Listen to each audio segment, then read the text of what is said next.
if you've been wishing for more info on Marvel's Midnight Suns, I've got you. In this RPG from the tactical geniuses at Firaxis Games, you play as the Hunter, the first customizable original hero in a Marvel game. Lead Blade, Magic, Ghost Rider, Nico Minoru, and more in a fight against Lilith, Mother of Demons, plus the Elder God Cthon, with revolutionary card-based tactics featured in this all-new gameplay trailer.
Coming to the stage, I'd like to welcome Creative Director at Firaxis Games, Jake Solomon, and Senior Franchise Producer, Garth DeAngelis, here to tell us more about Marvel's Midnight Suns.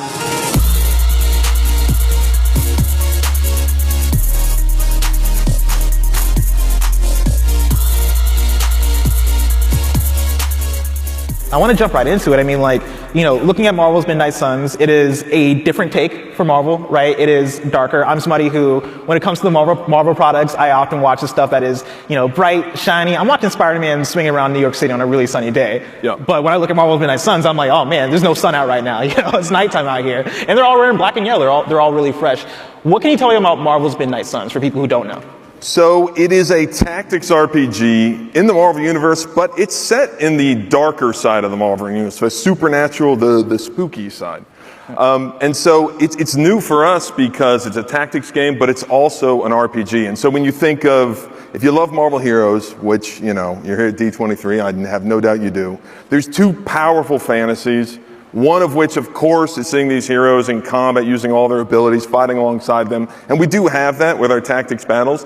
But there is an equally powerful fantasy for all of us, and that's seeing the heroes outside of combat. So there's great moments in comics and movies where you see these heroes outside of battle, interacting with each other, sometimes friendly, sometimes not. And so that's a very big part of Midnight Suns, is you're interacting with the heroes outside of combat. You are interacting with them, building relationships, seeing them interact with each other. And so that's the RPG aspect, which I think is exciting for people to try for the first time. Amazing. Now, when I think of Firaxis, I think, you know, there are certain types of games that come to mind, right? That strategy, tactical, I'm picking my move, I'm like looking at the percentages, seeing what's going to hit. What can you tell me, as far as somebody who's not played one of your games before, is Midnight Suns one that I can jump into and have a good time with? This was a big goal for the team when we started out we are lifelong tactics fans. We develop a lot of tactics games. We wanted a combat system that was much more streamlined. It was much more pick up and play.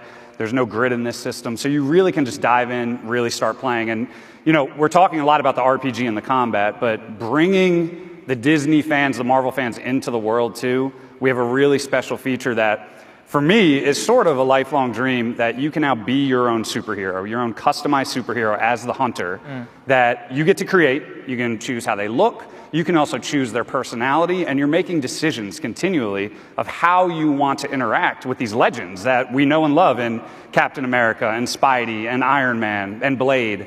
So to be able to be an avatar, I think that's such a unique staple in the video game industry for RPGs, and we're allowing you to do that now. You can step into the shoes of a new hero. Put yourself in the center of the story, in between all these heroes, and again, for people, I think this is new for us in the sense that we have this big epic scope story as well, a full Marvel story, which we partner with Marvel for.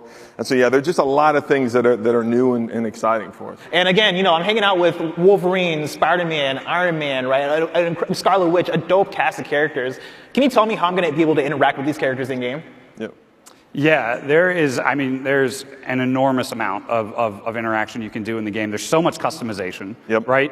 The black and gold, if you have a new superhero team, you have to have a uniform. Right? Yeah, they got to have like a, you got to earn them, but yeah. You got to earn them. We do have to earn them. It's sort of a later game thing, but we partnered with the Marvel Games team to come up with that look and have an enormous amount of interaction. And there's a huge roster of who you can interact with in the game as well, too. We're really going to be elevating, there's the known legends that we talked about, but we're going to be elevating a lot of other heroes, too, that really are the titular Midnight Suns. That's right. Yeah, we have the cast of characters people are going to know and love. You've got your Iron Man, Spider-Man, Captain Marvel, Captain America, but then you also have characters, and this is what's exciting about making a game in the supernatural side of the Marvel Universe, is we get to pull those known characters down into the darkness, and we get to elevate characters that people may not know as well, like Ghost Rider, Blade. Who doesn't know Blade? Everybody knows Blade. Oh, yeah. But Magic, Nico, characters like that. Amazing. And Jake, as a lifelong fan of the 90s comic run, too, to be able to tap into that well of Marvel. Marvel is a treasure trove of ideas that are just waiting to really come to the forefront and bring them to everyone that hasn't experienced them yet.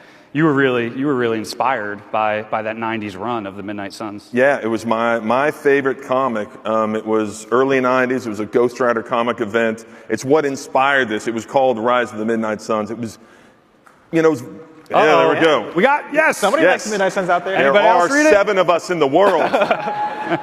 We need to all take a picture after this. But yeah, it was very like hair metal, early 90s, like every time you turn the page, it'd be like a guitar riff. It was awesome. It was just the coolest comic. And so we were obviously very inspired. When we partnered with Marvel a few years ago to make this game, there was no doubt. We were like, we want to be in the supernatural side of Marvel. We want to make Midnight Suns. Amazing. Now, you mentioned the word RPG, and I am an RPG person. I like me a good RPG. And for me, when I think of RPG, I think of choices. Are there ways in which choices affect the way that I play the game? Absolutely. I mean, we are so excited about this. The team at Firaxis, if you haven't played Firaxis games, blessing. We're all about choices. We're all about a series of interesting decisions. That's what it comes down to. Everything from combat, we have such an extensive roster. You can customize your squad, who you want to run with, hundreds of abilities. And then when you take a step back from combat, you can take a world tour of Marvel. Which missions do I want to go on, and which resources do I get from them? You can go to these awesome locations in the Marvel world, battle on top of Avengers Tower, retake Doctor Strange's Sanctum Sanctorum from the clutches of the demonic forces. You even are going to travel to the peaks of Mount Wundagore. Right. And those resources that you get from those missions, being an RPG, and also sort of our pedigree with base building, you get to customize and tailor your own headquarters. Every good superhero has their own headquarters, which is the Abbey. In Salem, Massachusetts, a pocket dimension, and you can do a ton there. And that's a new headquarters we designed with Marvel again, because you're right, every superhero team needs a superhero base. So we made a spooky base in a pocket dimension in Salem, Massachusetts. And now, we've talked a lot about the heroes. I want to talk about the villain. All right, what is Lilith bringing to the table? Because right now on my squad, I got Wolverine, I got Spider-Man, I got Blade, I got Scarlet Witch. What is Lilith bringing to the table that's making her a villain here? Yeah, so Lilith, again, this is exciting for us because Lilith, there's one person back there who read the original Midnight Suns, so they know what Lilith's all about. But for us, it's exciting to introduce a character like Lilith to more people. So she's the mother of demons, and in our story, Hydra has found her tomb and resurrected her after a centuries-long sleep. And this is typical Hydra. They use dark magic, a little science, and then they, resurrect an ultimate evil. And so Lilith, she's very powerful. She's as powerful as any apocalyptic supervillain you can imagine in the Marvel Universe. She gets stronger every day. She's got this army of hellish demons that all the heroes are going to have to fight through. But what really makes her powerful is that Lilith can corrupt anyone with a single touch. So it doesn't matter how powerful they are. With one touch, she can corrupt them, heroes, villains, to make them serve her, mind, body, she can get soul. a Hulk if she wanted to. She does get a Hulk. Oh, okay. So yes, and she is going to corrupt villains from the Marvel Universe, anti-heroes like Venom, even heroes, very, very, very powerful heroes like Scarlet Witch, and yes, a Hulk. So the player will have to fight through a corrupted demonic Hulk, if he wasn't bad enough already. So amazing. This is going to be awesome. I can't wait to see those. And of course, thank you guys so much for joining me. I can't wait to dive into the game on December 2nd. Thank you. Awesome. Thank you. Thank you. Yeah, that looks like it's going to be dope. Be sure to follow @Marvel Games and the Midnight Sun social channels for more information.